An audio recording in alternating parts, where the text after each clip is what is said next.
Kids who live in homes where drugs are used, sold, or made live like shadows. They don't have a parent's healthy example to guide them into the future. Instead, they learn mistrust of authority, selfishness, violence, criminal behavior, and apathy. They need you and the rest of society to see them, to acknowledge their experiences, to show them how life can be different. And they need you to work together to bring them into the light of a positive future. On behalf of all the innocent victims of drug abuse, thank you for caring.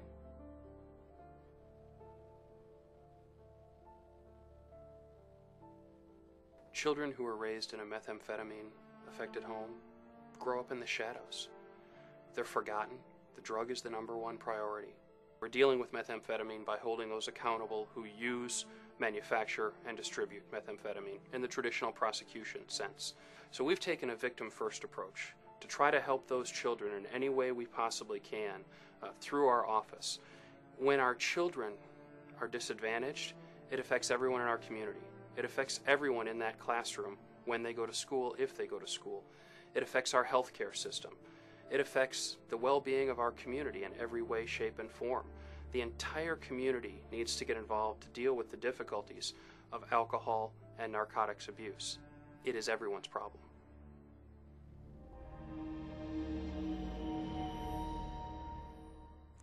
When I was about 14, we were absolutely broke. I mean, they had no jobs, no money. We didn't have electricity. We were living in motels, kitchenettes, cars. There's a lot of times we didn't know if we were going to have anywhere to go. We had no food in the house. And so my parents went to the grocery store and they stole a cart full of food. And they came home freaking out. I remember so many times of them just being way too blown out of their mind to take care of us, you know, to be parents. I had Jade when I was 16, got kicked out when I was 17, and Jade and I lived with a boyfriend, and that was the party house. So she would be pushed off on somebody else that was there, whether it be my boyfriend's parents or one of the other kids that was there using with us. People use drugs, it affects their relationships and how they act around other people. The desire to do meth is far greater than a desire to be a good parent. It hurts to say that, but it does. Laying in bed and looking over the side of the bed, and all you see is like the top of your daughter's eyes, you know, and she wants you to get up.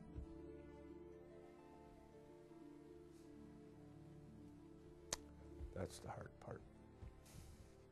Not good parents.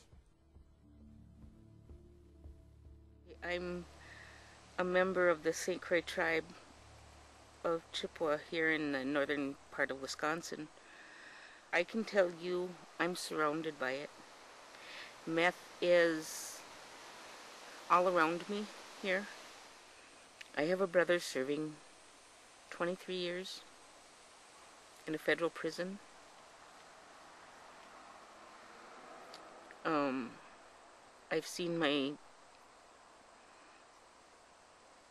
I've seen families split up. They lose their children. They lose their pride.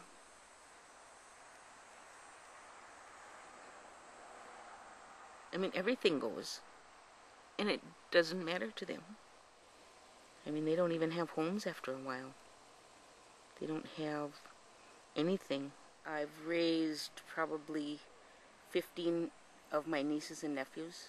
With one of my nieces, I noticed time and again I would go down and there was no food in the house. If they bought food, they actually traded it for meth. And that's how the kids were out of food. What I've seen with the babies, I would go visit and watch them walk around on the floor and their diapers hanging down. That poor babies always had really bad diaper rash because they're either set in their cribs or playpens or sit on the floor and left to entertain themselves. You know that they aren't getting what they need, the love and the attention. And I've had custody of Jordan since he was born, a couple days after he was born. Right after he was born, he was in the regular nursery. And I noticed a twitching in him. You know, he kept twitching, his body would twitch all over. And I said, why is he twitching like that? And she said, Mom, I was using just before Jordan was born, and that's what the twitching was.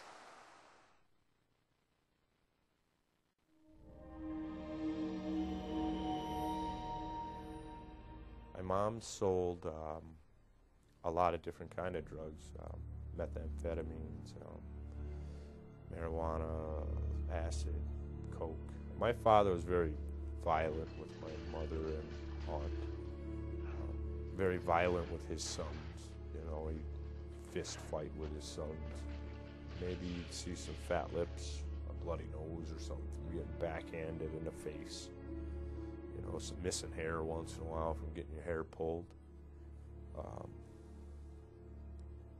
Not a lot of broken bones. I think it might trickle down to me eventually, and then even through me to one of the pets, or maybe some property. I might start some fires. Who knows what I might do to get my attention or to get what I wanted to get.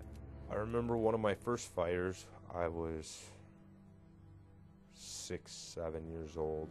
There was several more smaller fires up until I had a real large fire that I started that caused, I believe it was 4 fire departments to show up. And I remember lighting a fire in one place, leaving and lighting a fire in another place, leaving, lighting a fire in another place, returning to the first place to try to put it out, being unsuccessful. And now I relate that to how much control I was trying to have back then. You know, my whole life was out of control at the time, and I think if I could have controlled that, I felt a lot better. And I woke up Easter. At that age, the first thing you think of is Easter baskets and Easter eggs and jelly beans, you know. Got to go find that stuff. And I remember walking out of my room and I was seeing total destruction. I'm surprised. I remember turning the corner and looking on the floor, and there was a broom on the floor like somebody had started to clean. And on the broom handle there was a piece of meat. Like cooking and throwing food, and it didn't make sense to me. And not 30 seconds later, my mom walked around the corner, and the whole part of her eye was gone right here underneath her eye. And that's what that was on the broom. And as a kid, that really scares you. You know, you're like, whoa, what really happened? I would say I was 11, maybe 12 the first time I tried meth. I had stole that from my mother. The first consequence I ever suffered was I was 14 years old. I was supposed to have an interview for a paper route that day. And I remember getting high that morning, smoking some pot, doing a little meth. And I don't know what I was thinking, but I stole her car. Right afterwards, I was going to go just around the block, kind of, you know, feel free for a minute, whatever. I can't think of what I was doing. I ended up crashing the car into some other people, and from then on, realized I was addicted. When me and Sarah first met, Jade was quite the handful. She was an angry little kid. I believe she was 3. Me and Sarah still moved around a lot. Still had a lot of jobs, still weren't very stable. So Jade's attitude wasn't getting a lot better right away. Well, Sean came home and he was yelling really loud, and I was still awake and it was about midnight. I came out and I said I was scared. And he got really mad and he put me outside in the winter in the snow. And I just sat out there crying for about half an hour. There were arguments when I was coming down off meth where I would get physical. I would hit him, chairs would be thrown across the room, and the girls would be exposed to that. Sean would yell at my mom and my mom would start crying. I would get very angry at him. And sometimes I would budge in the fight. It's almost like a Jekyll and Hyde situation where they get their moods change so drastically. But you wonder, how do these children put up with stuff like that? You know, with their mom laughing one minute and the next minute they're angry, and the child not knowing what they're doing, what they did wrong. I've saw where Jordan's mother was abusive toward him. There was a time where she'd hit him in the back of the head and knocked him to the floor, giving him a bloody nose, and they called me at work and told me. I remember one time my stepdad grabbing my throat and slamming me into the wall and picking me up by my throat and holding me there for a while until my mom made him stop. He started putting cigarettes out on my mom's arm, and I remember him throwing her through this big glass mirror that they had that sit on top of a dresser. And well, she took off. She worked third shift at this time, and she took off and left, and he woke me up at 4 o'clock in the morning and showed me how to do meth. The worst day I can remember is when I was 15. I remember my mom and my stepdad going out. Well, I remember going to bed that night, and I woke up to somebody rubbing my butt. And then I heard my stepdad's voice. And it went further, and he molested me. I myself did get into an abusive relationship for a time being. It didn't obviously start off that way. And I guess I hadn't realized that somewhere along the lines I picked up that was okay to be mistreated like that.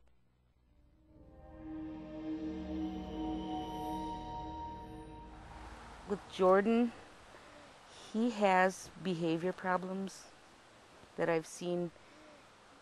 He's hard to control sometimes. He gets out of hand and he goes off on his own little... He doesn't listen. He has been in the Birth to 3 program, but never really stayed in that because Mom wasn't able to keep him continuously involved. He's been in the Head Start program for 2 years now. He started when he was 3 years old, and he did the first year. This past year they kept him back because his social skills weren't up to what a 4-year-old would be at. He's been tested. He doesn't have a learning disability, but his social skills being at a lower level, that's why he went through the 3-year-old program again. School was definitely hard, and actually in 8th grade I failed because things got so bad. I just couldn't handle the pressure anymore. I mean, trying to take care of 2 boys at 13 and 14 just started to become impossible. I mean, it was like I had to make sure their homework was done. I had to make sure they ate. I had to make sure, my life wasn't my life anymore. My life was about everybody else. So now that I'm 19 and my life is supposed to be about me, I don't know how to do that.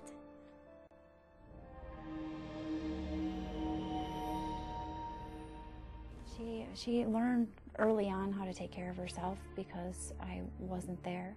She was taught not to bother me. Take care of yourself, do it yourself. If she was home with me, she was doing her own thing, and if she was trying to bother me, there was a lot of yelling, a lot of screaming. Well, sometimes when I had to take care of my sister for meals, I would have some trouble making stuff. Like sometimes she would ask for mac and cheese and I would accidentally burn myself because the water boils over or the noodles spill. I would try and keep turn away from the stove so that she wasn't hurt when I was hurt by the burn. Jade is definitely the mom, and that was probably one of the hardest battles when I decided to try to get clean, was trying to regain that role as I am the parent. And even to this day, she still will mother Trinity, and she's very protective of her little sister. I thought that nothing was going to get better because my mom was using and Sean was pretty much there only once in a while, and my mom was always gone. One of the worst days was when I was at my grandma's for maybe about 3 days, I'm not for sure, but my mom was probably out drinking and using, but I don't know, and I thought she was dead.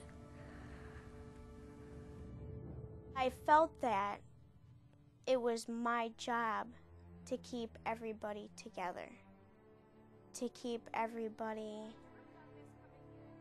somewhat under control, and try to maintain a household. My mom didn't clean anymore. The house was filthy. I mean, you walked on it, your feet would get black. I mean, there was stuff everywhere. They weren't feeding us. We turned on a stove and we figured everything out for ourselves. I can remember standing in that kitchen just being so angry, you know. I couldn't ever go out and play with my friends because I had stuff I had to do. I had chores. I became the mom, you know. They weren't the parents anymore, I was. I'm the one who made the rules for my brothers. I'm the one who fed them. I did their laundry. I told them to brush their teeth when they needed to, take a bath when they needed to. And they just were non-existent. It's like you wake up every day wondering what's going to happen today. What's going to be the next thing? Who am I going to have to protect today? What am I going to have to face? I always wanted out of that life. I always wanted away from them. But I could never bring myself to do it because I love my mom, you know, through all the crap. I love her, you know, and through all the horrible things my stepdad has done to me, for whatever reason, I loved him too. And I never could leave because of my brothers, because who would have took care of them? I was the only one.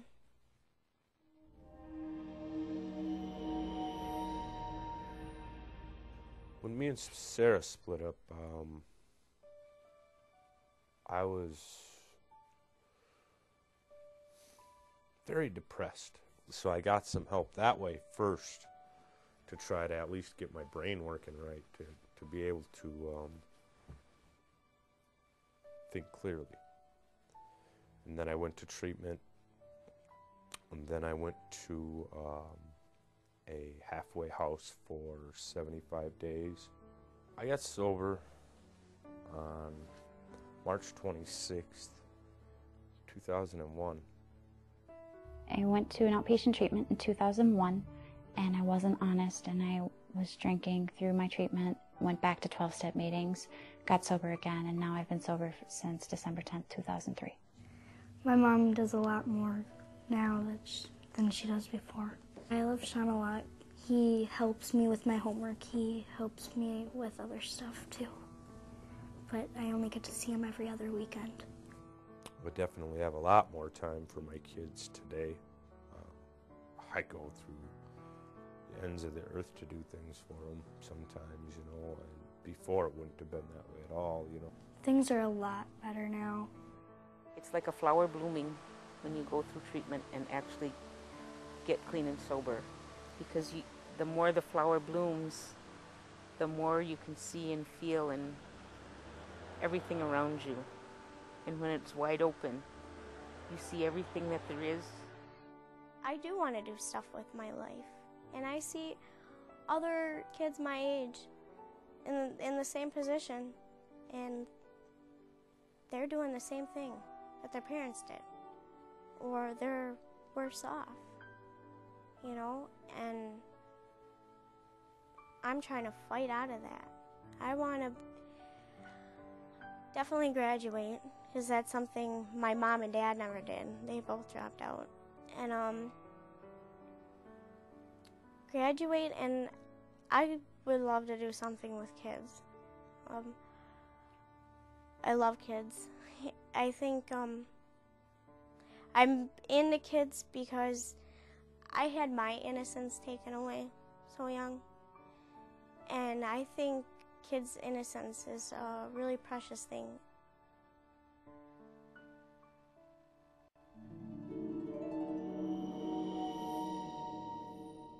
When you're active in addiction, you're choosing that over your children, and it's going to have an impact that affects them for the rest of their lives. Their actions are hurting their kids by, like, when they push them away and not help them. I would take a lifetime of what my childhood was like to just take away what I did to my own, you know. That's the important thing, definitely. I mean, you learn what not to be. You learn what not to do. My goals for counseling right now are to get my self-esteem back and get the me back that I used to be before all this happened, you know, before